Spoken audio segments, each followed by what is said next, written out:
years ago, if you looked at my life, you would have thought that I had to be happy.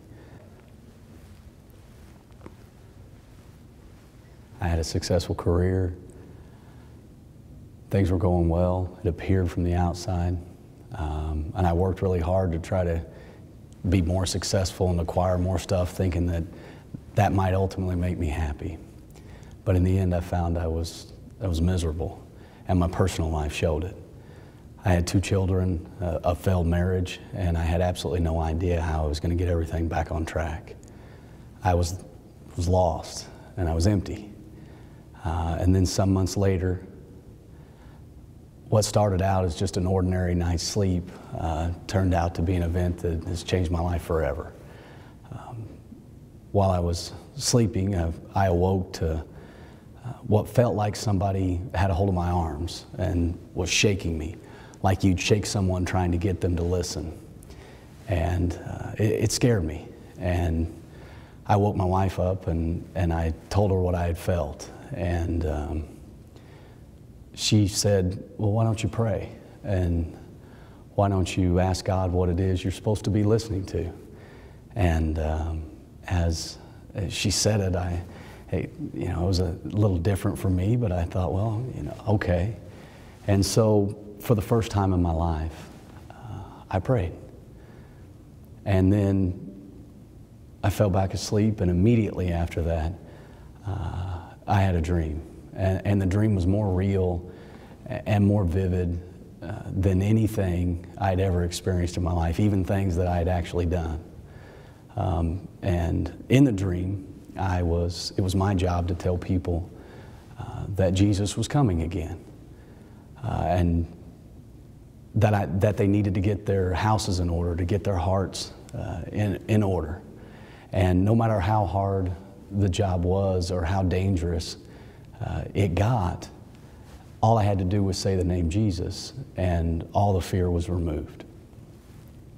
So I awoke and thinking about it, and it just, looking back now, I wasn't raised a Christian. I wasn't born and brought up in a church. So looking back, I can't believe I wasn't more freaked out at having a dream like that. It was completely out of nowhere. It wasn't something that I would have ever expected or thought would happen. And yet, at the time, I took it as truth.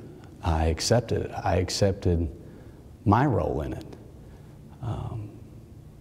which was very unusual. And at that time, I asked Jesus to come into my heart. And I became a Christian. And now, at that point, my life didn't instantaneously become perfect. But after that, I found that I enjoyed life more. I was happier than I ever knew that I could be. And I was just genuinely happy. I loved my wife, my children, my family, and everything was good. And looking back, it was clear now that God had always been in my life. He led me to my wife, who was the person that led me early on in my faith, and who was the person who suggested to me that I should pray for the first time. And now that I'm a Christian, and once I became one, I wasn't miraculously a perfect person, a perfect husband, a perfect father, or even a perfect friend.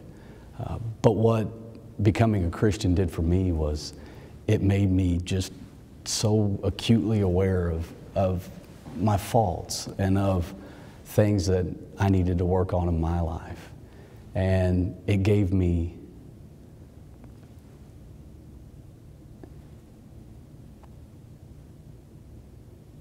and it convicted me to try to do more and to do better, to make myself a better person and to work harder to become a better father, a better husband, a better friend, a better follower of Christ.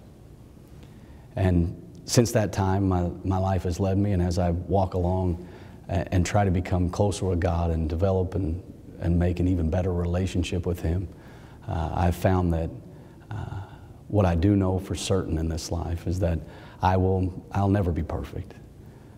That I don't have to be a Christian. What I have to do is to accept Jesus Christ as my Savior, which I've done, and to know that my salvation comes only from Jesus. And that if I continue to put Him first in my life and to continue to trust in Him, that I can know more happiness, that I can be more than I ever dreamed I could ever possibly be. My name is Bryan Drew, and He is first.